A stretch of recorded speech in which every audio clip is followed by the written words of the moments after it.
You are listening to GHP Radio, powered by iTrackRadio.com, your independent music source. Fresh, new music, right here on the all-new GHP Radio, your new independent Jody Watley. music source. This is my newest release, Everlasting, mixed by Alex Dicho.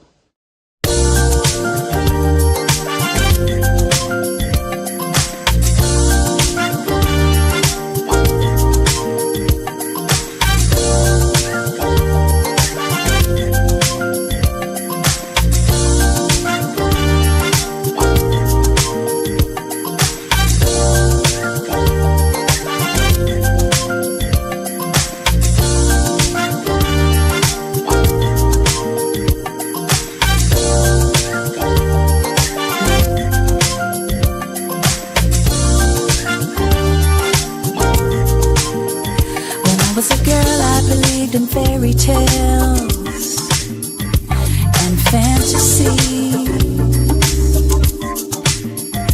As I got older, I realized nothing is ever easy. I found that sometimes you win, sometimes you lose. You gotta stay up, just keep moving on. Everlasting. Sometimes you win, sometimes you lose. You gotta stay up, just keep moving on. Everlasting. You gotta stay true to what you feel within. It's all that matters in the end. Everlasting. Heartbreak. You'll have some setbacks too, but don't let the worst of life get the best of you. Come on now. Sometimes you win, sometimes you lose. You gotta stay up, just keep moving on.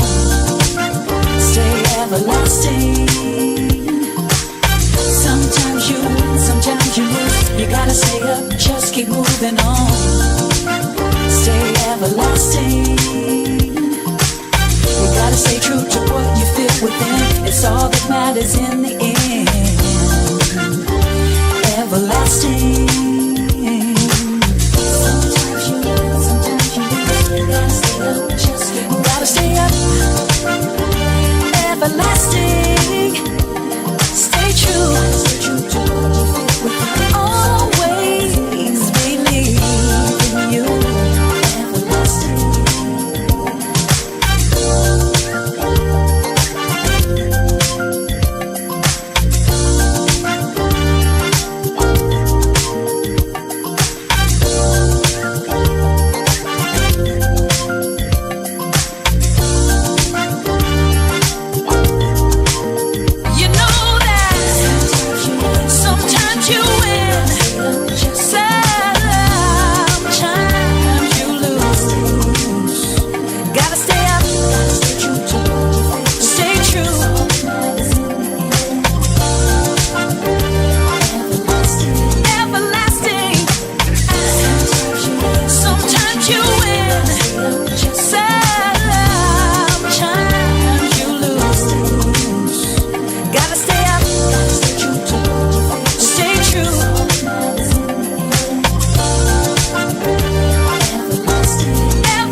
afraid to let you go. No, no, no. See, we got the kind of love that you try to walk out the door, but you just can't seem to get out. Just keeps pulling me in. Hey, I can't go nowhere. Can't stay the same.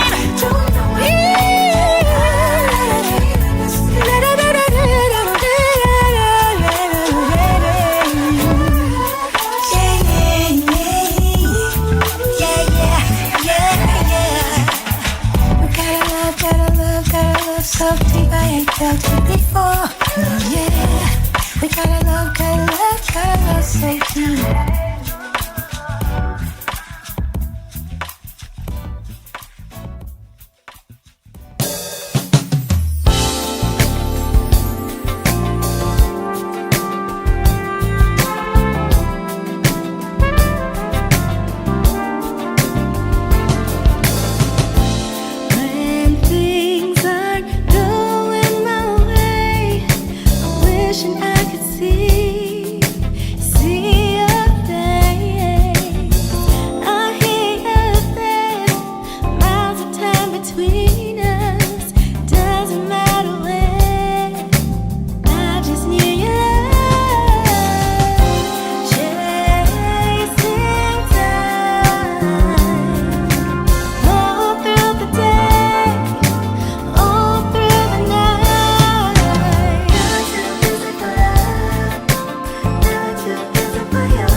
Never too busy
should you express it when you love someone?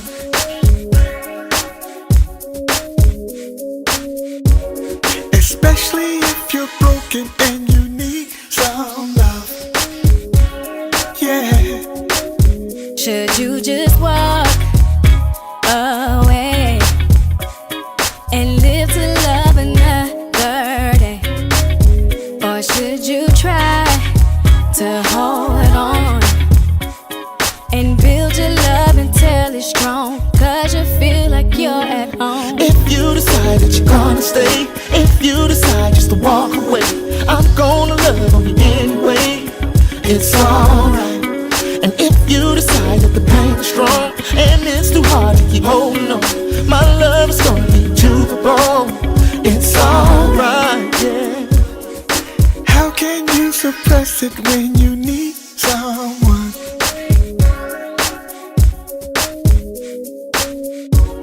Especially if that person is a special one.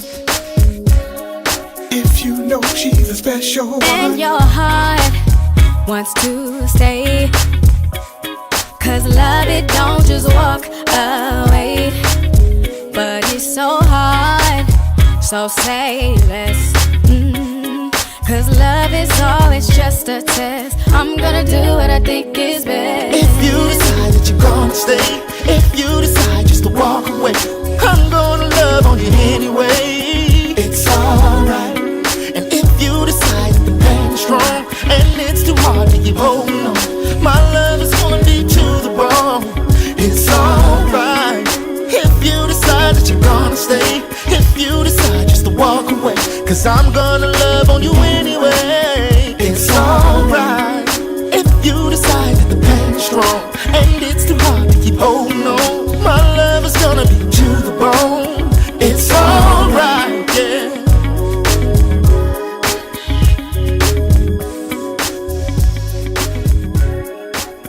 It's alright.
Lady,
Over the past 20 years, when musicians and producers in Southern California have needed a fresh R&B, funk, or hip-hop beats, they called on drummer Jake Najor, a former band member of Breakestra, Incredible Moses, Leroy, and the Style Tones. Najor has performed or recorded with scores of noteworthy artists, including on TV and radio, Raphael Sadiq, Keyless, Joss Stone, Connie Price, the Keystones, and backing Big Daddy Kane, De La Soul, and Rodriguez. Carl Denson, Mindy Bear, and Empire of the Sun. And here at GHP, we want to say, now introducing to you our guest, Jake Najor. Hey, Jake, how's it going today, man? What's up, guys? How you doing? Jake. Good to be here. All right, Jake. I know it's good to be seen, isn't it? Yeah. Yeah. Welcome to the show, Jake, man. Great. Yeah, man. Great to have you on. And that was wonderful, Vaughn. Great. Well, thank you. It was a great job. Mm-hmm. Great to see you, Jake. Too, man. So, Jake, are you a native of California? Yes. All right. Born and raised where exactly? San Diego. San Diego. Okay. Well, all right. You in locale. Yeah. See, I'm a native too. I grew up in Mexico. I grew up in Compton. Oh, okay, cool. Yeah, I'm SoCal, just like right down there in the south part. Is so tell us about yourself, Jake. I mean, where did it all start for you?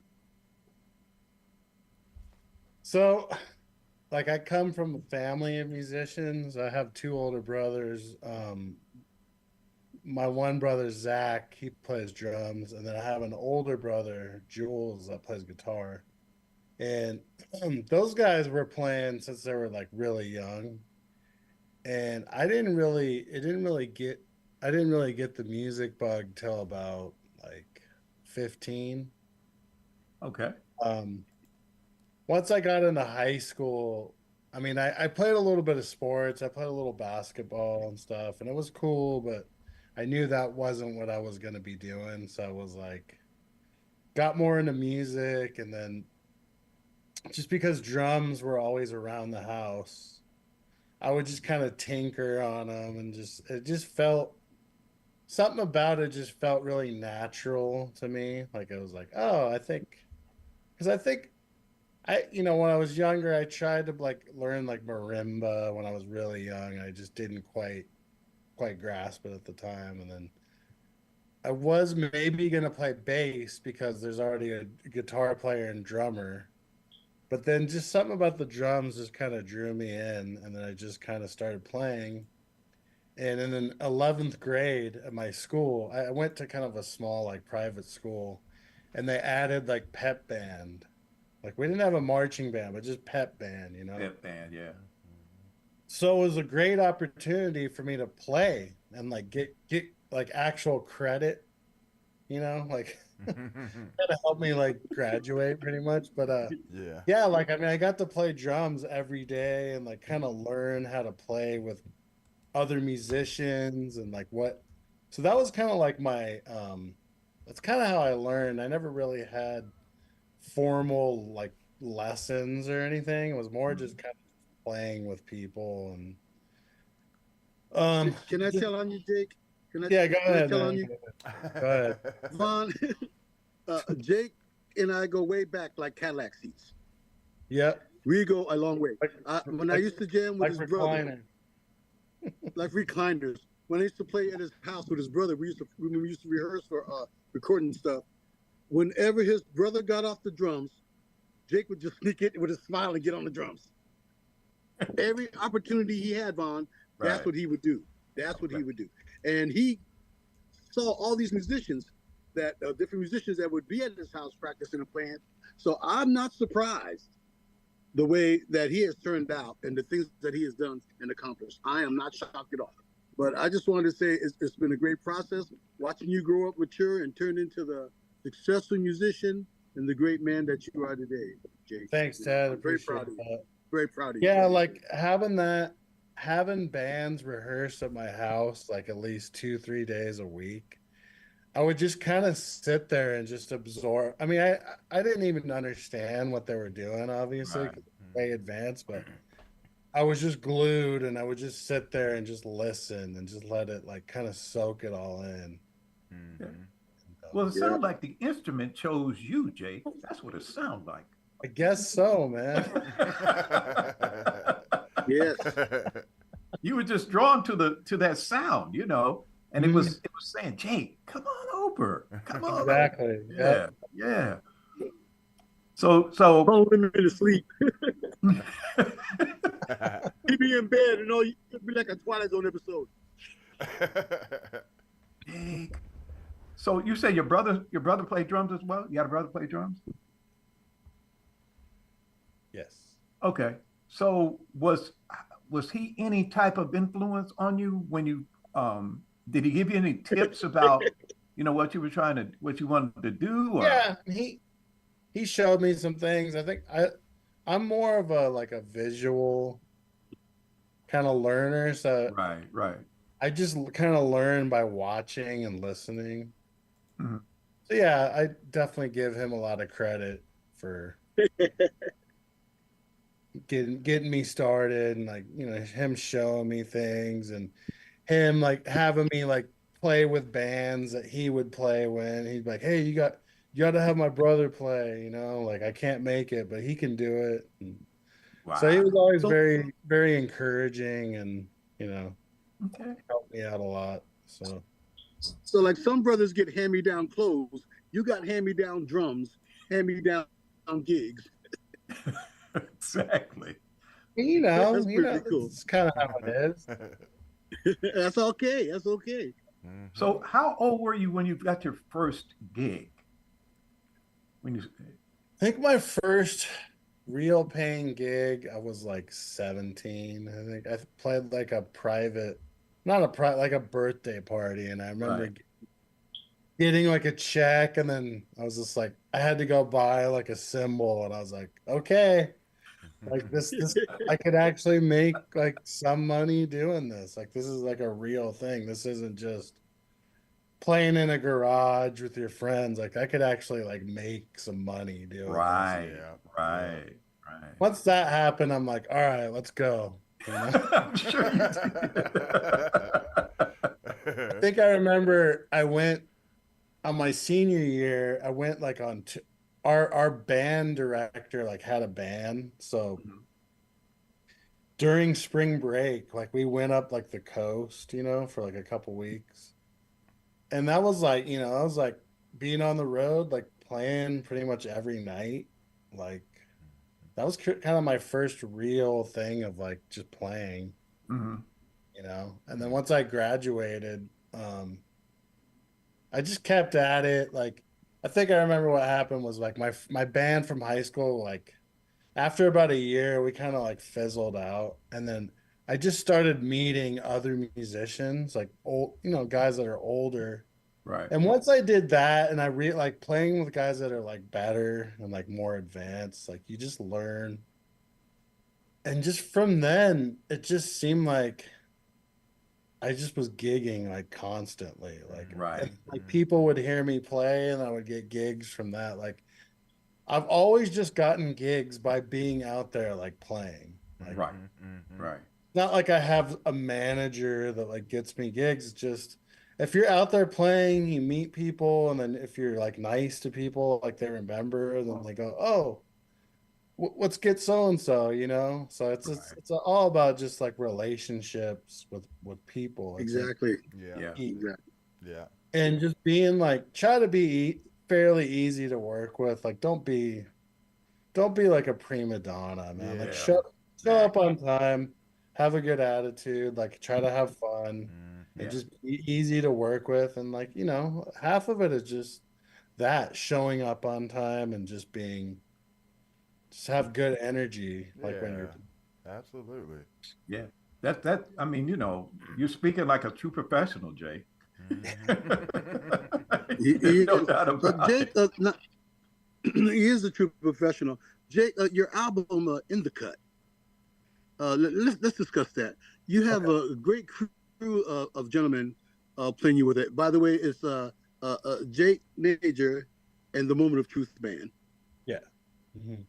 And you've been working with these guys for a while. Can you tell us how the album came about and how you selected these very good players that you had with you, which I had an opportunity to see them live, and it was just fantastic, Vaughn. But can you tell us about the album and the group? So the album, I think I started working on it in, gosh, like 2015, I think. Like initially what I was doing was I just, my process was I had a bunch of just grooves and I recorded them all without any music at all. And as I was doing it, I was putting in like, accents and breaks and stuff. And I was like, okay, so this is kind of like the roadmap. Like this is where it's going to break. And then you're going to accent this. But what I did was I brought in somebody like the guitar player, Nick, is on the album. I kind of gave those guys free reign. Like I kind of gave them like an idea of what I was like going for, but I kind of just said, well, what would you come up with? Right. What do you think sounds good? So I didn't necessarily have like music. It was kind of more of a collaborative process. You know what I mean? Like it's all equal. Like everyone gets equal shares and like in the songwriting and everything. And that's just kind of how I just had different people come in. The bass player that played the gig actually isn't on the album. My friend Matt, he moved back to the East Coast, but he's on it. And then Tim Felton from the other band I'm in called Surefire, he did all the keys and he engineered everything. He recorded it, he mixed it. And then I had my friend. Now, he was missing from the show. Yeah. I'm not doing keys right now. I'm just trying to do like a 4-piece just to kind of keep it, in the budget, So I kind of like just the rawness of just guitar, bass, sax, and drums. Yes. Okay. I mean, I love keys, don't get me wrong, but it just lately I've just kind of been doing it that way. It's a little but it sounds great, man. It was full. It had power. It was grooving, bro. It was grooving. Thank you. But yeah, that's kind of how that whole thing like came about. So yeah, I didn't necessarily like write the music for it, but I mean, I kind of spearheaded the whole thing with it was all my grooves that it's all based off of. So that's great job. Yeah, so, no doubt. Do you work like that consistently, or is that just you just wanted to try it that way at that point? Yeah, that I just wanted to try it. Usually it's not like that. Usually people have the music and they'll have like a demo and they'll be like, okay, I want you to kind of replicate like the whatever, if there's like a drum, if there's already a groove, like a or they'll say no, like kind of do your own thing with it, like just so it depends like what they're going for. So in the formation of you have several cuts on there that you've on the album. Yeah. Okay. So what are we? Explain the. I'm trying to look at what is the what's the style that you're playing from. I mean, with everybody collaborating, what's the style of the music, the sound? Is it like R&B, kind of like a neo? Kind of like jazz funk. Okay. All right. A little bit like on the guitar, there's a little fuzz on some of the songs because kind of like psychedelic. Right. Yes. Influence in there. I think somebody compared it like Booker T and the MGs meets like Out of the Days. Okay. I mean, I didn't come It's up like with James Brown like on LSD. Yeah. That's not a vision I want to think about. No, but I'm telling. But the reason why I say that though, Von, is Uh-huh. because it's fun. You hear those funky James Brown elements, but there's cool jazz Right. and smooth jazz R&B mixed in it, Okay. Yeah. and it hits you very subtly. You know, it just creeps on you, and you're like, oh, whoa! But it fits well together. It's a combination of all that. To me, that's what I got out of it. One you know? song's got like kind of it's a New Orleans influence. It's Wow. just kind of Yeah. a mixed bag. funky, sophisticated. All right. There's a song that my friend Berkey, he like raps on it. There's another song my friend Jamie, he sings kind of more R&B, Okay. soul. So it's kind of like it's got a good variety of like things going on. Okay. Yes, indeed. Very good variety. I love the creative process like that. I that's what I was trying to see.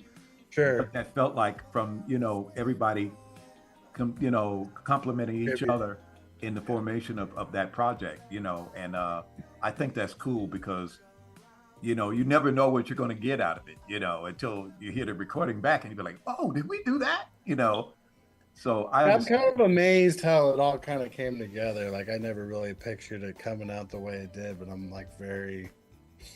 very happy with like the way it came out. And I think like when you give people like license to kind of like play the way they play, I think usually you get pretty good results. Yeah. Like I think if you're too strict, I think people they tend to like overthink it, and it just doesn't come out like natural. It just sounds like they're kind of like it sounds like they're kind of thinking about it when they're playing, which isn't necessarily like a good thing. And they kind of like almost hold back too. See, that's an old school technique because I'm thinking the first thing popped in my mind was how Miles Davis put together, Oh yeah. That kind of blue album, where they were just like, okay, this is it. Y'all just solo and then come back to the home plate and then and he just let them do what they did, And so I can understand that's what I was trying to think about because I think that is the essence of freedom and improvisation and and once it happens like that, like you said, you're not restricted to certain notes or keys or chords or anything like that. You just free flow and everybody's on the same page and it's magic. It's magic, man. So congrats on that, man. Thank you, man. Big congrats. It's a work. Yeah. Yeah. I'm gonna Jake. And I'm gonna let you know right now, if you got it on MP3, I will have my email ready. Okay. That's what I was going to tell you, Von. What's interesting, I want to know what brought you to the decision of putting it out on wax, on vinyl. That in itself. Ooh. Yes, he did, Von. He had the nerve to put it on vinyl, on wax. But it's great though. I mean, what possessed you to do that?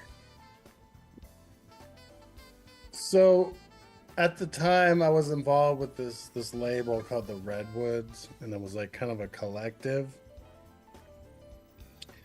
And they said, hey, we want to put your record out, and like anybody can just put music out like on streaming. Like that doesn't really it doesn't cost much to like sign up with CD Baby or Tune, all the different like distribution. But they're like, hey, we want to do, our whole thing was like doing vinyl and CDs, and then they even hired like PR to like work the record, and it got some like airplay across the country. I got like some cool like reviews, and I did a few interviews for it. So they, if it was just me, I wouldn't have been able to afford to put out like vinyl and CDs. I probably would have just been like CDs and streaming, like here you go. But I was fortunate that they were able, like they had some money to like put into it. Cool. Yeah. That's all right. Like, yeah, let's do it. Let's do vinyl. I mean, I love vinyl. I have like a Well, pretty it was cool because you put it out at a time where nobody was thinking about putting out vinyl. well. And that's what I thought was real cool about it. I mean, there was mentioning of it, but nobody was really doing it. Everybody was doing the CDs or the. I mean, a lot. I mean, a lot of people are doing vinyl now. Like it's kind of a big resurgence. Like it's kind of hard to actually find CDs like in a store. Oh yeah. Yeah. It's like, I mean, you can order it online or something, but like when you walk into a record store, it's all vinyl. Like that's all they have now. They'll have a few like a little used section, but they don't carry like new CDs. Like it's just that's right. Because most of the cars now don't have CD. Because a lot of people just don't even have a CD player. I was just gonna say that. Yeah.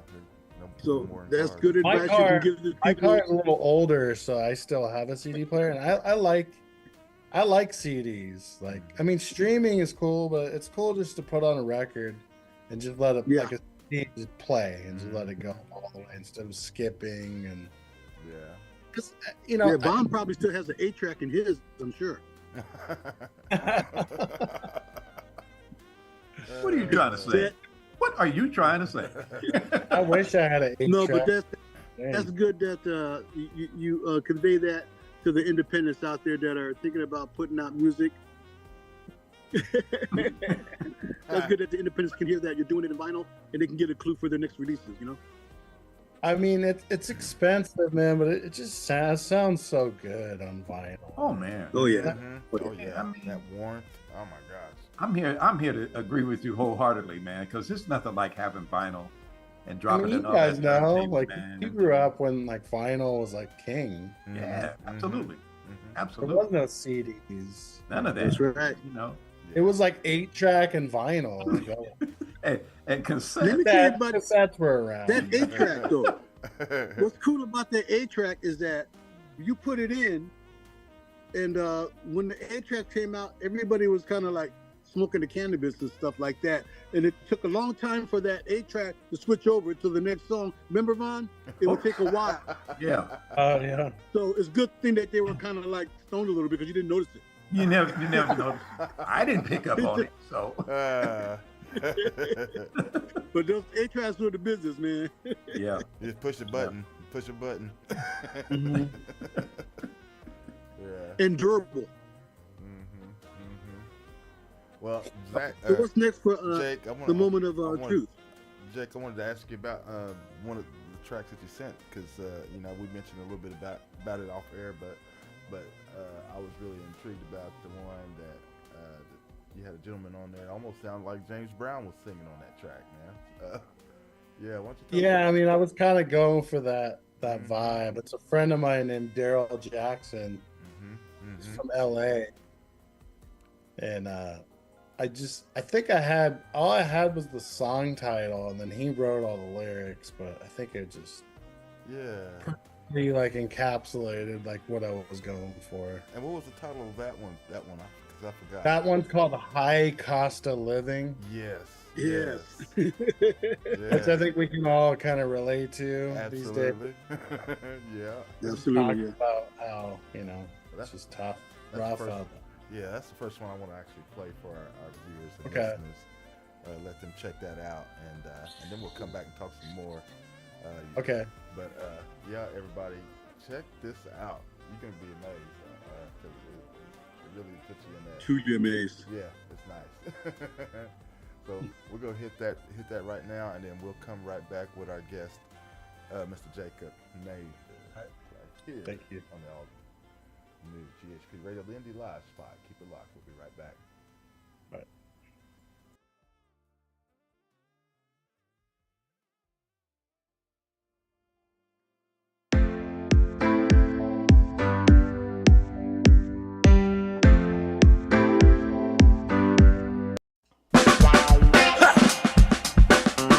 All right, Jake, check this out.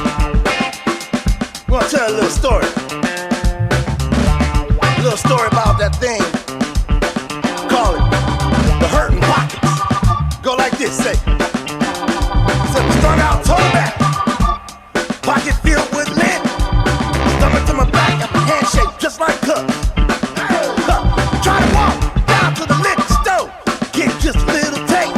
Hand my man that last $2. Said it just wasn't enough. But wait a minute now. It's that high cost of living. Keeps you struggling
you to drinking. Just a devil dancer, causing cancer. Now you ain't nothing but a goddamn drunk. Hey! Just that high cost of living keeps you struggling and scraping. Makes you people poor, ain't nothing but just a high cost of giving. Back to your bill collector, the funky landlord and the owner of the liquor store. Wait a minute now. Just that high cost of living, well, keeps you struggling and scraping. Make the people poor, ain't nothing but just a high cost of giving. Back to your bill collector, the funky landlord and the owner of a setup. We need to go to the liquor store to get just a little taste. Tell the funky drummer, Brother Jay, to turn up on the bass. Tell the preacher man to help us out, cause there ain't no time to waste. We need love, peace, and unity to take us to the place. Here we go now. 1, 2, 3, 4.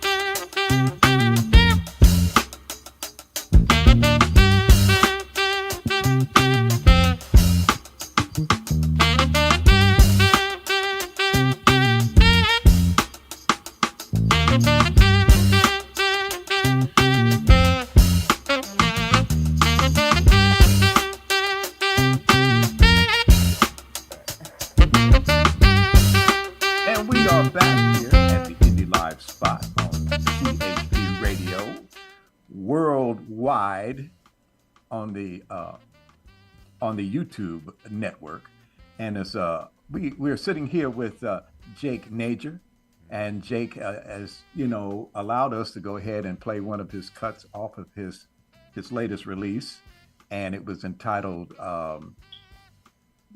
is it the cost of living? I'm sorry, high cost of living. The high cost of living. Yeah, we are living in those days and times right now. So I love the title of that because it is so timely, and so on point. So we didn't get a chance to hear it, but I'm going to catch up with it later. Sure. But talk about the people you have lined up on this piece of work here. On this track. On this track, yeah. Well, you can go into all the people that you collaborated if you want to. So on this particular track, me on drums, Daryl Jackson, aka Mixmaster Wolf, is on the vocals. I had some friends in LA. Todd Simon did the trumpet. Sam Robles did, I think, Barry sax. James King played tenor, I believe, and then Elizabeth Lee played trombone, and then it's Tim Felton on the organ, Nick Costa on the guitar, and Matt LaBarber is on the bass with that particular track. All right, so you had pretty much an LA a group of musicians coming down and doing most of the instrumentation. Oh yeah, they did all the horns. I just because you can track everything remote these days. I just sent him the files, and they spent couple hours doing it. Okay. They just comped it. You gotta love technology. Yeah, that's true. That's true. Wow. So sounds great. How long did it take y'all to do the album in its completion? So like I said, I think I started it in 2015, and I think it was finally all done. It took about 3 years altogether. Okay. Get everything done and then get it mixed and mastered, and then it took a while to get the vinyl pressed, and I think there was it was supposed to come out like 2018, and then it got pushed to like 2019. So yeah, it took a while. Now, is that normal? To take that long? Yeah, to take that long. Is that normal? I'm just kind of. No, it shouldn't. I mean, I think usually a record takes like about like from like 9 months to a year. I think Okay. to do all the budget wise, yes. the mixing, and then if you send it off to get it pressed, like because Right. vinyl kind of takes a while to do Right. that. Like CDs, you can get done like quick. Yeah, but you know that vinyl takes. don't take that long. Yeah. I think it's gotten better, but during the pandemic, it was pretty like it took a long time, like almost like a year wait to get it. Okay. Unless you're Easily. like Taylor Swift, you know, who gets priority.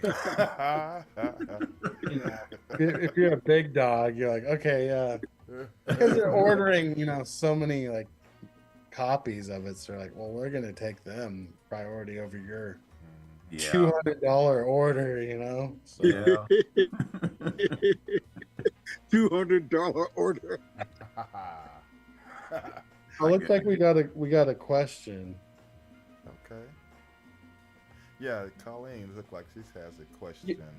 Yeah, the music is on Spotify, it's on Apple Music. I think it's on all the streaming platforms. It's on YouTube.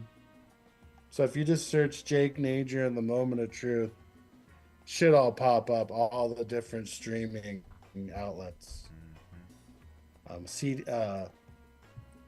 Yeah, all the different streaming outlets. Right. Yeah. Okay. Well, Jacob, you sure play tight, man. You keep that. Oh yeah. Oh my goodness, you keep You it in the always pocket. did. Always. Yes. Has there been a little healthy family competition as far as you and your brother, because you both play drums excellently? A unsaid kind of competition? Yeah, probably a little bit. I like the delay. It's friendly, you know. It's never been too combative. But you know? you guys have both distinctive styles, though. That's the point I'm making. Even though you guys are brothers, and I know he's influenced you a lot, but you have your own distinctive style and delivery. But you both are funky as heck. Very, yeah. You kicking. I think it's just because, you know. And they make a mean taco, Von. They make a pretty mean taco. They had a taco shop. Oh, really? What? I think it comes from my dad's dad's side, because my dad is Iraqi. Okay. Okay. So like the Middle Eastern. I think that's like where we get the rhythm from, you know what I mean? There you go. Yeah, hey man. You know. And I think, you know, we love that. We love funk and R&B, so it's just like it's kind of in our it's just ingrained in our DNA. Like that's what we like to listen to and play. Yeah. So I think you know, hopefully it's like represented properly. Yeah. Oh yes, heavily. The Middle East. They didn't just wake up one day and say, you know. They didn't just wake up and say, let's play funk. They've been doing it from the get. Yeah. From the get. And I'm here to testify to that. Always going to be influenced by Africa, bro. You know. Yeah, of course. That's just in the genes in that country, bro. You know. For sure, man. I'm here to tell you. Oh, yeah. I'm still wondering how you learned to make such a mean taco, though. So I never did the cooking. It was. You just worked there. I just had to work like the front. Yeah, I'm not much of a cook. Like my dad is a big cook. Oh. In fact, tomorrow for the Super Bowl, my dad's gonna be cooking up a storm. All right. I'm looking forward to that more than like the actual game. Right. Yeah. I mean, the game's cool, but like just to hang out with my family and absolutely have some. I love your dad's cooking, man. I love it. Your brother kept trying to get me to come out there. Come on out, man. Come on out. Chicken tacos were off the freaking chain. Oh my. You got me over here salivating. I want one now. I can't tell you how many I ate, but man. Yeah. Now, Jacob, tell us how did you get connected with Daddy Kane, because that was kind of different. A rapper from the old school, and Yeah, that's old school right there, man. Mm-hmm. So I'd been going up to LA, playing with different bands, meeting people, and I think it was actually Daryl Jackson that recommended me. There's this band called Connie Price and the Keystones, and at the time they were like his backing band. Okay. And I think what happened was the drummer couldn't make it, so I filled in for him. And then, like maybe 5-6 months later, they ended up parting ways with that drummer. And then I got the call, from the band leader, and he's like, "Hey, we got." At the time, do you guys remember Scion? Those like kind of box cars, like Toyota. Yeah. Oh yeah, yeah. So they would do these tours to try to like promote the cars, and it was called Scion Metro Tour. And they would fly us out, and we would back up. Like before I did it, they had done like Big Daddy Kane, EPMD, Redman, Slick Rick. Okay. So, like, I kind of got into it towards the tail end, but yeah. So I did this group called MOP. They're from like New York. I did them, and then we did. Who else did we do? The Beat Nuts. Okay. And then we did one show with De La Soul in Vegas at Mandalay Bay. The Toyota car show, actually. And then we kept doing shows with Kane, like for about 4 more years. We would do not a ton of shows, but probably like 4 or 5 shows a year. We would fly out to New York, or we'd play in LA, or we did a couple shows in Tokyo. So kind of through them, I was able to meet Kane, and then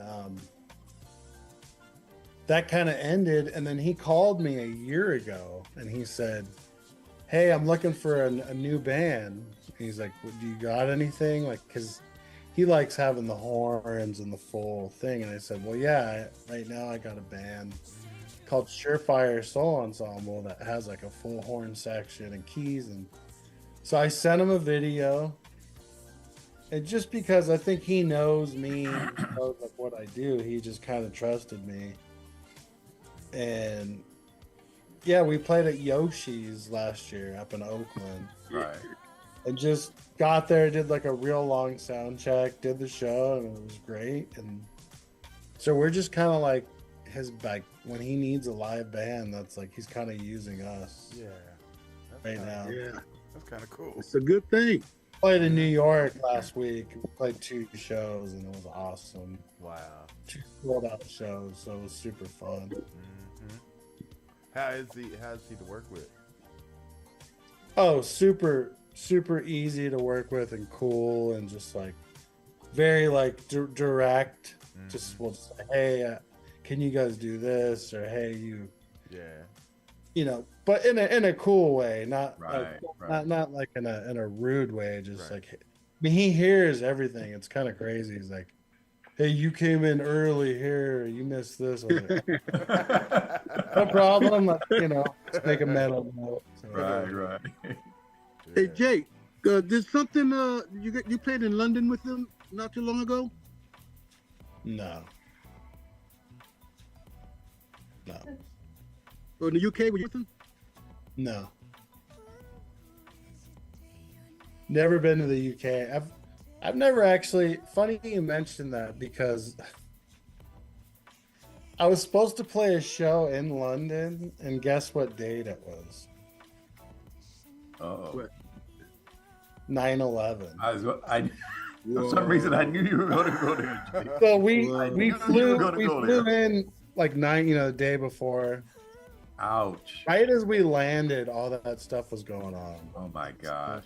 The show we had obviously got canceled. Yeah, yeah, Which understandably. yeah. Right. What made you? And it took me like a week to fly back. I could because there was no. Nobody was flying back then. Yeah, shut down all airspace. That was just nuts. Just flying. I remember I flew into LAX. You got to go through customs, and I think I missed my connection to San Diego. Mm-hmm. It was just so chaotic. I mean, I just wanted to get home. I'm like, this is crazy. So I go, you know what? I ended up just going to the bus station. I got on a Greyhound. I'm like, I'm just gonna do that. Whoa. Because they were like, well, we might be able to get you on standby. I'm like, I don't want to be in an airport, and I'm not over this. Like, I just want to go. Get to the house. That's cool. I just kind of made that decision. I was like, all right, I can. What'd you do? 2 days on the bus? No, it's from LA. It took LA like to San Diego. No, Oh, you from got LA. home in what? You got home in like an hour, LA, 2 hours, okay. right? a couple I hours. thought you meant from the back. Yeah, You got from back east or something. And I think he won out big time taking a bus home. You know what I'm saying? I mean, dude, it's like you don't have to like take all your, go through the TSA. Yeah, man. Yeah. If you got a chance to take the bus home from LA to San Diego, Yeah, I'd man. never not even bad. been on a Greyhound. I was like, you know what? I don't know what made me even think about it. I'm like, wait, we're right by the bus station. I'm like, forget Yeah, that. it is. I want to get home. I don't want to be stuck in here all night. Good thinking, Jake. That's what I got to say to that deal. Good thinking. Sometimes opportunities just present themselves. I mean, Yeah, exactly. Man. I would have done the same thing, man. You know? Like waiting in no airport. I know I could get home in 2 hours. Especially during that time, because it was like the first flight, and it was just a madhouse. Yeah. Oh, I It can was just imagine. insanity. Just crazy. Man. Oh yeah, everybody's freaking out. I imagine. Yeah. Dude, get me out of here. So what's your week looking like next week? The moment of truth, or you're doing the Jake Najor gunslinger thing? Let me see. Oh, on Tuesday I'm playing at Winston's, I'm there. and we're doing a tribute to the meters. Yeah. Yeah. Because Tuesday's it's Mardi Gras Tuesday. Yeah. Von's Winston's is like it's like around the beach area. Yeah. Okay. Ocean Beach. Ocean Beach. Okay. I know that's. It's kind of like, you guys know, like, Venice, like in LA. Yeah. Yeah. Yeah. It's kind of got a similar, like, Venice Beach, kind of hippie, kind of that, like, granola kind of vibe. Granola. Granola kind of vibe. It's a fun, that's always a fun place to play. It's always packed and people are into it and they're dancing. Oh, it's got that. A lot of good It's eats got that too. A lot of good holistic food up there. feel. Holistic. A lot of like good all and healthy natural food and healthy stuff, food up yeah. there. Yeah, it's got, there's a place called People's Co-op Market. Okay. I got you. Yeah, we got a section in Atlanta. It's called Little 5 Points, and that's all you see are consignment shops and food restaurants and all kinds of natural teas and it's a cool area though. It looks like it's trapped in the 1970s during the hippie era. It's got that vibe. You said it's called 5 Points? It's called Little 5 Points. Little 5 Points. Little 5 Points. Big 5 Points is in downtown Atlanta. Yeah, man. And it's, I get that vibe. Isn't there a venue called 5 Points? It's a subway station called 5 Points.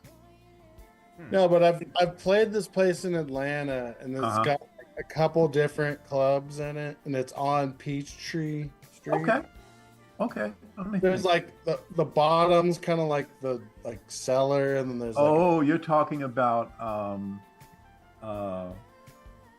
wait a minute, let me think about it. That is Underground Atlanta. Okay. Underground, yeah. I think It's got a it's lower changed. level. I think it's changed names. A few Yeah, times. it probably has because I think it was called like Earthlink Live at one point or right, something. right. You know what It I'm talking was. about? Yeah, Earthlink was like a platform that they were using for, showing stuff online. You Yeah, know, like a like yeah, a like one of ISP. those things. Yeah, but yeah, man. It Yeah, is. I've been to Atlanta a couple times. What you think about it? That's cool. I mean, I haven't had a lot of time to Like hang out? check it out, but Yeah. I played a place called Smith's Old Bar. Oh yeah, absolutely. That's Yeah, still there. I believe so. I I believe think it I is. played there twice, and then I played that spot you were just talking about at Yeah, least yeah. 3 times. So Right. Smith's Old Bar is it's near the downtown area. It's like I want to say west side of Atlanta, okay, near Georgia Tech, something like that, I think. But yeah, yeah, Atlanta's nice. It's a great place for music now because it's stuff is happening here all the time. I mean, there's so many clubs open up until they do a lot of jam sessions at 4 and they get out of there at 4 a.m. in the morning. They start right. at 8 and go through the night. Wow. And so it's a lot of stuff to see here. But you know, do you do a lot of traveling overseas?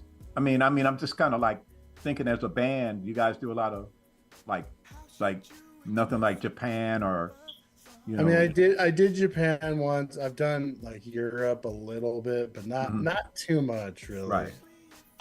Okay. I mean, I'd like to Right. Right. because like it's different the way I think like a lot of bands don't come through. So they're more and they really love like American as much as people Yeah, they do. Yeah. I mean, they love music and art. So like if you're Right. a fan and you're from like the States, like Oh yeah. people Yeah. will definitely like show up and I've always Right. heard that they received pretty well there. Everything. Okay. Yeah, I well, get the impression a lot of times when I talk to musicians about traveling a lot, they say that, the folks here in the United States are basically spoiled. They don't come out I mean they kind of are like yeah, like a lot of those places it's just not that many bands like come through at all. So, right, right. oh, you're from America, like I like the way he does the voice. they're like they're Oh. excited. I'm like here, we're like, oh, who cares? So, like 10 other shows tonight. Why should I go to yours? Why should I come see you? yeah, no doubt. Yeah. Yeah. Now, Jacob, did you go to NAMM this year for 24? I didn't. I Oh, you skipped. didn't? Okay. I didn't. I went. I was there in 2022. I kind of was with the company, and I kind of like helped set up Mm-hmm. like the booth and stuff. And then last year, I kind of skipped. Okay. I had an opportunity to go like one day, but it just didn't. It just didn't feel like that. Putting in all that effort. Oh yeah.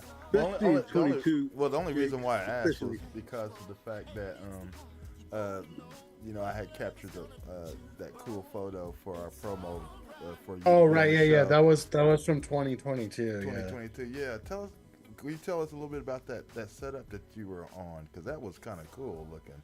So it's a company called F Note, and they make like electronic drums. And Mm-hmm. a good friend of mine, Mike Bedard, works there, and he kind of brought me in just to kind of help out, like set up. Yeah. That was a killer looking. They're kind of like it's like kind of Roland kind of dominates like the electronic drum world. They're kind of coming up. They're starting to get some attention. Yeah. Make a real good product, and so yeah, I was just kind of helping them out for that week. Yeah. But being that you're an expert at it and everything, what do you think about those electronic drums these days? I think they're cool. I mean, it's not super practical to use for gigs because all the wires and like the it takes a long time to like set up. Right. I can set up a drum set. It takes me like 5 minutes. I'm like ready to go. Right. That's because you're a minimalist, Jake. He's very minimal with the drums he sets up, and he utilizes every bit of it. He'll just sometimes have a snare, the kick drums, and a hi-hat, and he's good to go. Because I mean, when you're working constantly, you're not gonna set up a huge drum set every time. It's like it's just a lot. a lot of times. I mean, there wasn't that much space on that stage. Like I couldn't just have a huge. Yeah. Like I had my little spot, but like I couldn't have like a humongous drum set with cymbal. I mean, that's not my thing, and that's not putting down other people that do that. Like that's their. My thing is just simple kit, man. Like if you can't get it done with that, then like I don't know what to say. Like you got eating potatoes, Jake. It makes sense. I mean, it's not like I'm in like a metal band or something where I need 1,000,000 drums. You know what I mean? Like, I get it. Right. Yeah. You know, I don't have like a double bass and like 6 toms and like 20 cymbals and a lot. He's a sight to see. He really is a sight to see. You're speaking like a true jazz drummer, though, Jake. I'm listening to you, man. You sound like a true jazz drummer. Just give me a snare, a tom, and a hi-hat, and I'm happy. It's all you really need for most music. It's all you need. I know. Yeah, that's it. And look, y'all wear the hell out of them drums, even if on a small kit. Y'all be wearing it out, man. You know, y'all make it sound like y'all got a whole bunch of drums around you when you just got like, that's all you need, and you just going, you know. It's fun to watch, and it's fun to listen to. That's why he's so great to watch on, because I'm telling you, you look at him and you say, well, something's missing. When you look at the drum set, you think something's missing, but no, just Ain't that nothing snare. missing. Nothing. Nothing, just a snare, a hi-hat, and a tom. That's it. That's it. And he gets all them sounds out of everything he wants. He gets out of that kit right there. Yeah. It's amazing. Now, when you're miking, do you mic up each thing, or does it like one take care of like two? I mean, you know what I mean. I prefer just like kick, snare, and like maybe like one overhead. I think. Okay. Unless you're playing a huge place, which that doesn't happen. Like small clubs, you don't need to. I don't think you need to mic every drum. Just that's right. And for recording, that's kind of my same philosophy. Is like 2-3 mics. Like it just has a certain, just kind of getting that room sound as opposed to like when you mic everything individually. It just kind of has this different kind of sound. I like the more old school. Like I mean, that's how they did it. It'd be like one mic back in the day because like they don't have like 4 channels or whatever. So I mean, all that, a lot of the Blue Note stuff. I mean, that's like one microphone. It's one mic. And plus, it seemed like that way anyway. You would pick up the dynamics better. It seems like to me. You know? That's cool. Okay, well, tell us a little bit. I want you to tell us about these next 2 tracks I'm going to play. Okay. Let's see, what was it? Roll Call and Step Down. So Roll Call is actually a song that I wrote, and that particular recording is it's from a group that I had called Natural Sound Trio. And we were only around like a year, but we were able to put out like a 4-song like EP, and that's one of the tracks from that. And that is just sax and drums and bass. So there's no chords, you know. It's just the sax player is this guy Harold Todd. He's played with Lenny Kravitz for like the last 30 years. Wow. And this guy Christian Ellie played bass. But yeah, that was like a cool thing we had kind of briefly, but it kind of fell apart. But we were able to record some stuff, so at least it's still like out there. Awesome. Okay. Well, I want to let everybody check it out and everything, and then we'll come back and go there. Y'all feel? What are y'all feeling that? Yeah, was definitely feeling that. Okay. So let's do that and then come right back. Okay. Everybody. So keep it locked. Right on.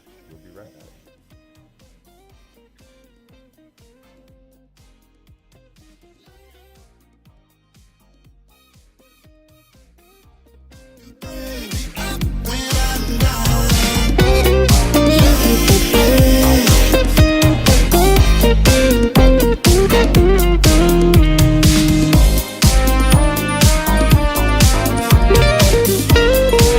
One, two, three, four.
gonna be stuck in my head all day. Alright, man, that was jamming. I like that. It was jamming. That groove. It's I kicking. told you it reminded me of Sun Ra, the horns. I'm telling you. Okay, cool. Mhm. Yes, indeed. So anyway, we're back. Yeah. So both that was Step Down, and then Roll Call right before that. Yeah, that was grooving. It was grooving. But what were some of your artist influences, Jake? As far as like drumming or just Your music? drumming and just your drumming all around, because you got a very eclectic taste for music. I know that you like it all. But what's some of your favorite standouts?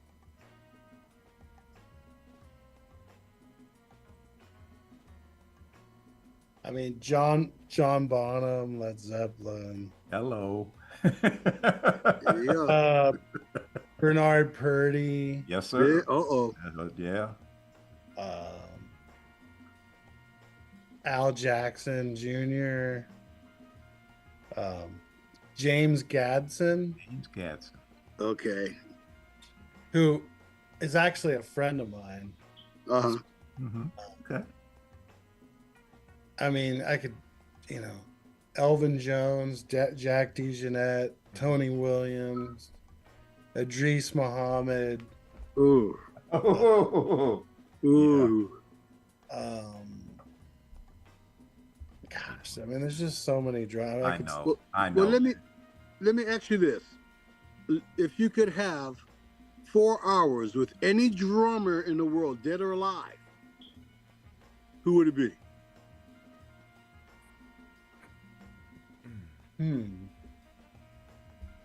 Dang, CTK, that's a good question, bro. 4 hours, 4 hours, dead or alive. dead or alive.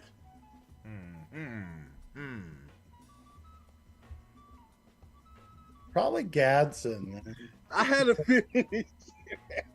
He's just because he's such a cool guy, and then just to be able to hear like stories and I Yeah. mean, obviously like his drumming, but just him as a person, he's just such a sweet, nice guy. Yeah. Like Yeah. he seems like he'd be cool to just hang with. Like I don't know about some of these other guys if they would be. Now, Mhm. for those who don't If it would be fun to hang out with them for 4 hours, it might be like, and hey, I gotta go. Right. I gotta get going. And for those who don't know who Gapson is, who is he? So James Gadson, he originally played with Dyke and the Blazers, and then he played with Charles Wright. Express yourself. Yeah. Yeah, we know Charles We Wright know very Charles. well. Charles Wright. I mean, yeah, he's from LA. Yeah. Yeah, he's been on the show a few times. And then he, obviously he played with Bill Withers after Right. years. He's just done so many records. Like, Mhm. more recently, he was on Beck. Beck. Have you heard of Beck? He's on some of his records. I think he's even on like a Paul McCartney record. I think. Wow. But Mhm. you can look up his like discography or whatever. Like, I mean, It's all over, isn't he? he's on a lot of that disco stuff that came Yeah. out. He's on all that I stuff. was going to say, Gatson is that quintessential R&B drummer. Yes. That Yeah. that was him. Because he played. He's with got that like it's him when he's playing. Yeah. Exactly. Yeah. Yeah. He just has his own like sound, and I think Yeah. I'm still trying to like kind of get my own sound. Like I have all these different influences, and I can kind of like copy, but like I'm trying to like I want to be able to the point where people go, oh, like I can tell that's your drumming. And stuff. Yeah. You know what I mean? Like you want to have like some kind of like your own Some voice. like Yeah, a yeah. I can tell. rhythm going on. Yeah, like your Something that niche. says it's you. Yeah. I think that's like the ultimate goal for me is like just to have my own But tell you, sound. Jake, I can tell anytime. If I'm outside the building, I know when it's you. I can tell Okay. because I've heard you long enough to know. Mm-hmm. Thanks, man. Appreciate that. And what do you prefer playing as far as the brand? I mean, is there a particular, or do you mix or like Drums? on your drums? Yes. I mean, I own like 8 different sets. Wow.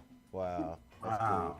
So depending on, I got a couple like jazzier kits, like the kit that Teddy saw me playing was more like a little jazz kit. cool. Mm-hmm. Yeah, you cut back some, I see. Easy to, like, that's easy to like cart around and set up, and it doesn't take up a lot of space. Yeah. But I got like bigger rock kits, like just depending on what they're like wanting, Mm-hmm. you know. Mm-hmm. Who's the? You notice that, Vaughn? He called me Teddy. Ah. You know we go way back. He's calling me Teddy. You know we go way. Yeah. Oh man. Yeah, I just try to have as many different sounds at my disposal, depending on like what what they're going for. I want to be able to like accommodate. Like if it's a session for like a rock thing, have a more rock sound. If it's like jazz, more open. If it's like funk, more like tight, kind of deader sound. Yeah.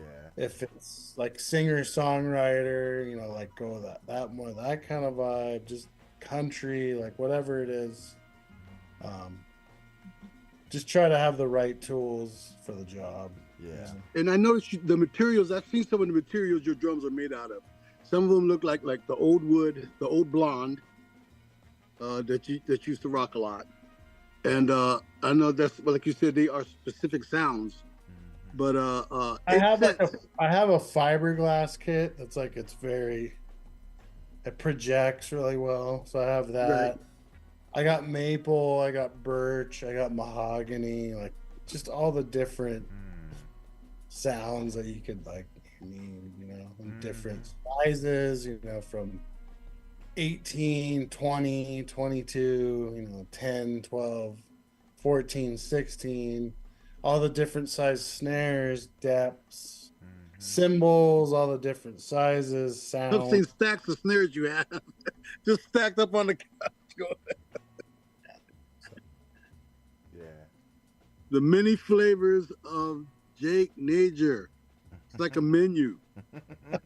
What flavor you want today? And he goes to the kitchen and let me get this. You know, Yeah. totally Like, cool. Who is big in the drum industry as far as drums brands? Like, you know, every time when I think of drum, I think of Ludwig, you know, and things like that. So I mean, Ludwig, DW is big, Yamaha, Hama, Sonar. yeah. I mean, there's a lot of smaller, kind of more boutique companies. Companies coming. Pearl obviously is a big one. Oh yeah, Pearl. Mhm. Yeah, that's Pearl, a good one. yeah. I forgot about that one. Yeah. But yeah, there's, you know, back when I started, you know, there wasn't that many drum companies. I But know. Yeah. I know, right? Yeah. there's so many. I mean, there's like local guys that make drums, and so it's cool to have that like variety to like choose from. It you is. know? Yeah. You can get with those guys, you can get a real custom kit, like custom color, sizes, like all that. Like you can pick out exactly how you want it instead of just going to a store and it's like, Already. oh, well, I want this color. Right. You know? Right. So Super. Super. That's awesome. What does your brother play on? right now, I think he's got a PDP kit, but he's had a bunch of different kits. So Yeah, no doubt. Now, didn't your brother? Didn't he do something with some music that was in Get Shorty with Gray Boy? Well, that was actually like a Gray Boy track, but he didn't. The DJ Gray Boy, like that was his. Oh, okay. He wasn't. Basically, what the deal was is like Gray Boy had a record out. He had those guys play one show for his album release. Right. And then that's how that band kind of started. The Gray Boy All Stars kind of started from that. That's why it's called Gray Boy All Stars. Like he kind of I get it. He kind of put the band together, and then they just kind of took off from there. But they did a movie called Zero Effect, where they actually did the score.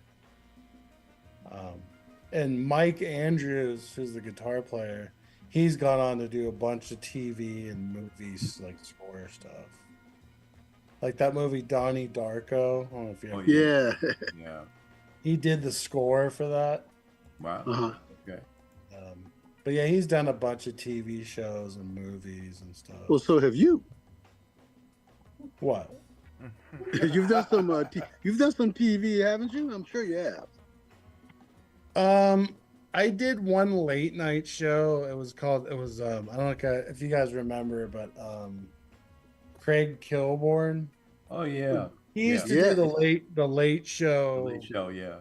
20 years ago or something. We did it.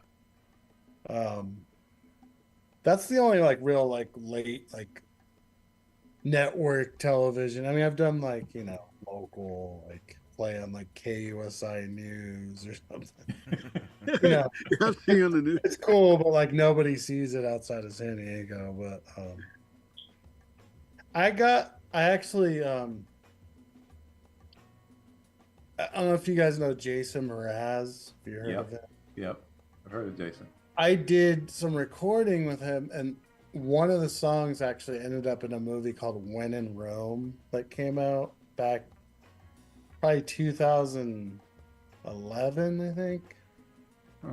So that's the only song that I know of that I'm on like in a movie. Okay. So yeah, not too much. I'd like to, I'd love to do more of that kind of work, but it's just kind of hard to get in. Yeah, I think a lot of musicians would, I've heard a lot of them say they would like to venture into film, film music and stuff like that, compositions and composing music. And I think it's pretty cool because that's a challenge, man. You got to do. Everybody wants to link up. The movie's like 2 hours long, and you got to put together the whole score. Now that I think about it, I did do one that like went straight to like Netflix. Well, that's cool. But it was cool. Like they had the scene up on the screen, and we had to play right to it, and it had to end like right at this certain length. So I guess that's the one time I actually did kind of like a score for a film. There you go. Okay. That was cool, man. I definitely would love to do that again. Yeah. Well, in LA, that's a big business, man. Film scoring, wow, that's a whole other piece of work right there. Yeah, no doubt. I would love that. Absolutely. Okay. So tell us where is there a website or other places where they can get your music from? I see you put up a couple links, but I know where can they get the vinyl? Is that can you order that on Amazon or something or? I think let me get a link for that. I'll find it and put it in the chat. Because although you gave me the CD, I'd like to have purchase the album too. I mean, I personally have vinyl at home that I could like. If somebody wanted one, they could contact me. Well, good. I'm gonna buy one from you. But I think the label is still like they still sell stuff from their like online store, So let me see here. I'll tell you what. Bring one to Winston's on Tuesday. Okay. And I will purchase it from you. Okay. Yeah, I just found the link, and I'll put this in the chat, like for people that don't live in like SoCal, So here's the link if they want to buy the Moment of Truth vinyl or CDs. I just put it in the chat. But yeah, I'll bring one on Tuesday if you're gonna come down. Oh yes, indeed I am. I'm coming for that. Shoot, yeah. Cool, man. I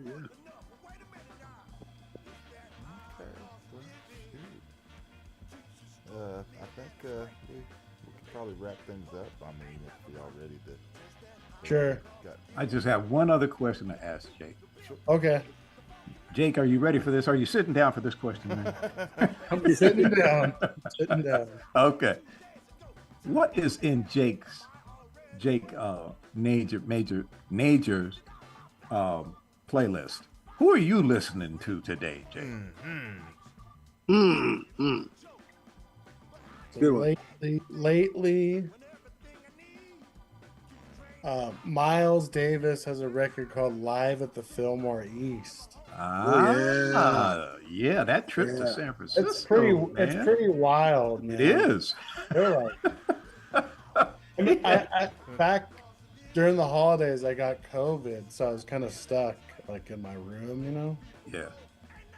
And I was just like, there's not much you can do. Like, I had my computer and like my phone, so I was like, you know, the cool thing about streaming is you can just access a record in 2 seconds. Yeah. Like, what about this?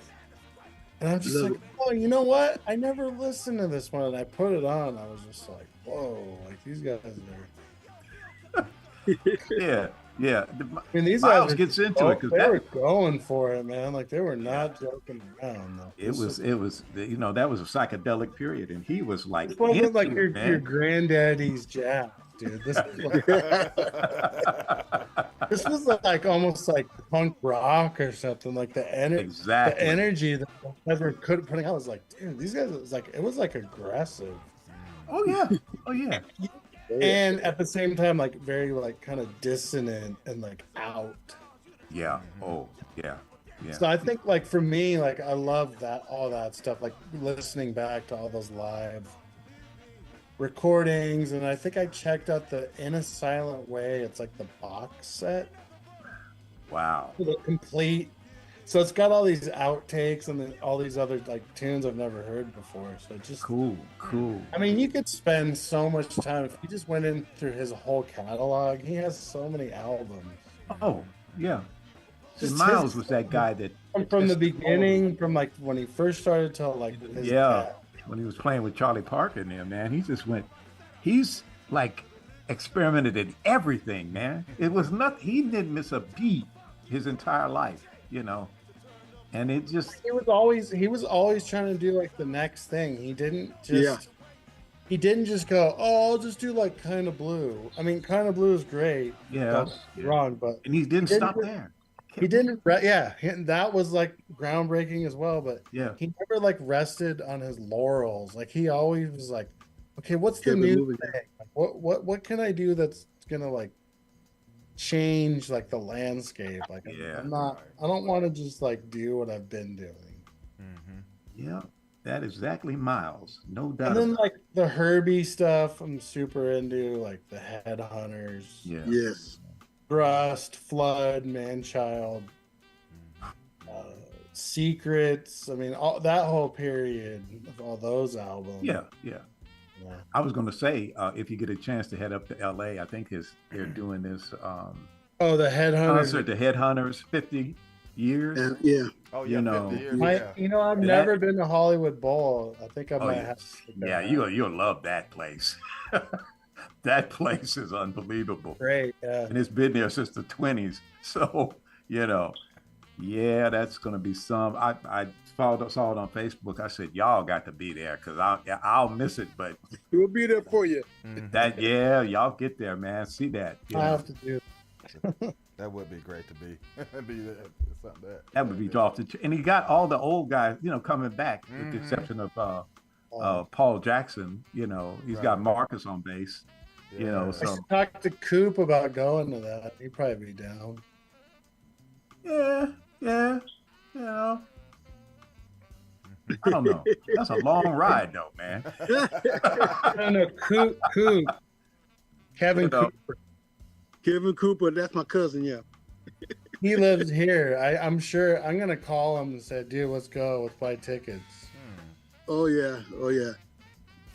He's always up for a ride to LA. Yeah, you're a little further away. So you'd have to fly in for that. I know, man. I think it'd be worth it, man, if you can. Yeah. You know. I know one thing. I know it would be gangsters. I don't know what, because I know what plane tickets cost. Oh yeah. Not unless you get them like 6 months in advance. You know. I know, really. Wow. So Jake, where are you going to be? Everybody in San Diego loves you. Tell them right now, because I know they're watching. Where are you going to be next weekend, Friday or Saturday? Let me look at my calendar. I don't have it in my brain. Because you play the best clubs on the weekends.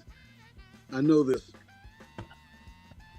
Oh, on Friday, I'm at this place called Beaumont's in La Jolla. Well, there you go. Club, and we're doing the Meters tribute again. Uh-huh.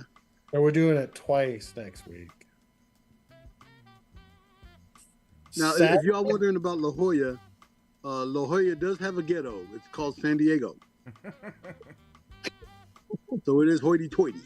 Now, only a native of San Diego would know that. And then Saturday, I'm with this group called Detroit Underground at I know Detroit Underground. Valley View Casino. Okay. And they're like a soul, like horn band. We do all the hits. Nice. That's a fun band that I play with occasionally. I think that's it. I got a church gig the next day, but and round it out. Also, we're doing on Tuesday before Winston's. We're playing this place called the Jazz Lounge. Do you know Leonard Patton? Yes, yes, I do. So he's got this club over on El Cajon Boulevard. It's called the Jazz Lounge. So we're gonna text do me that address.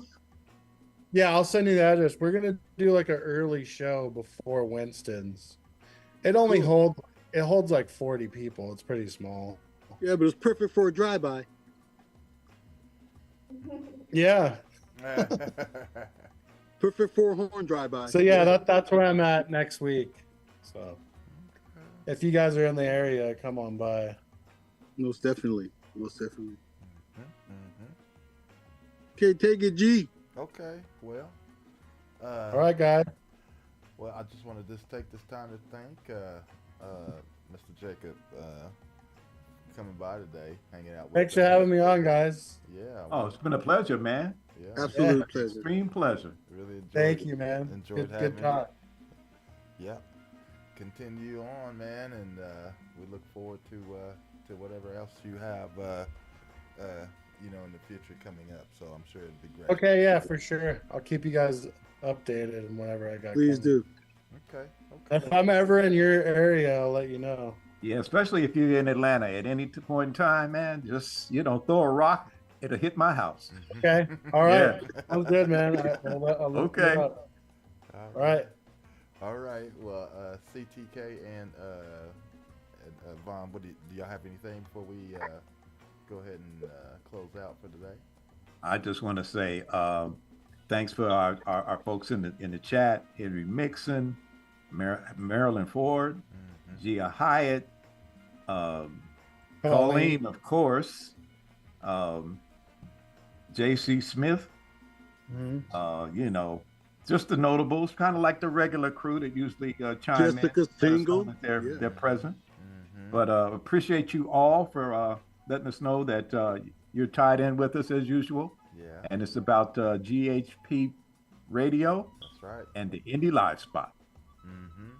And then I also want to add next week, and I'm gonna let CTK kind of talk a little bit about our next week's guest. But let me finish.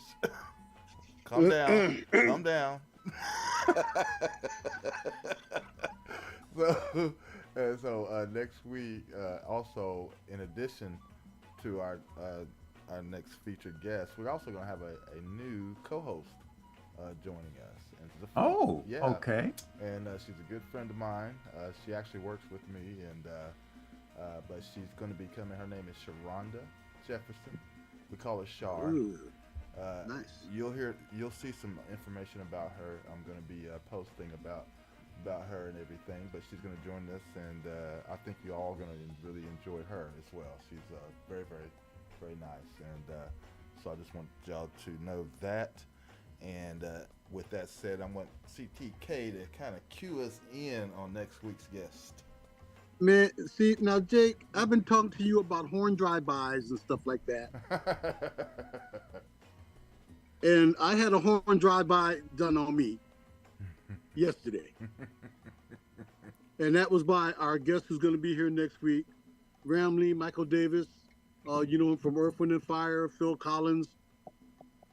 He Zoomed me live with platinum records behind his back from Phil Collins. And he's playing music, and he's playing his horn, and he's just attacking me. He's a horn bully. So he bullies me every day. So he'll be here next week, and we can deal with that in person. Jake, thank you so much. I appreciate you, brother, for coming on. And thanks for having me on, guys. I'm glad that these people get to find out who you are and the amazing talent that you have. Please come again. Don't be a stranger. And Gary, I want to thank you for putting this all together. You're doing so much behind the scenes that people don't even realize. You know, you do a lot. And I look forward to the new host. And I'm glad we're getting another host because we need to do a surprise interview guest with Gary. Because Gary has a lot of music. And he has stories to tell of himself. He's so humble. But I think we need to set him up, Vaughn. Yeah, I think that's a great idea. That's a great idea. Besides, the boy puts a video out every 30 seconds. You know that. Okay. He does.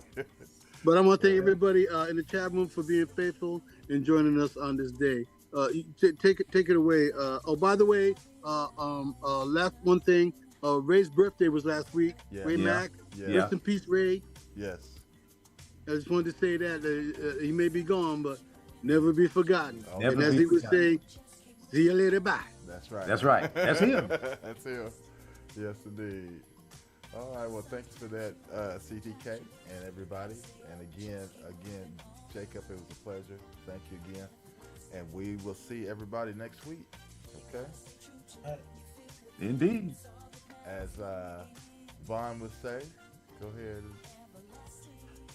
In the words of one Mr. Lamont Sanford, Odabo Jack. All right, everybody. Everybody have a great weekend and enjoy the Super Bowl. Yes. Take care. You too. See you Tuesday, Jake. See ya.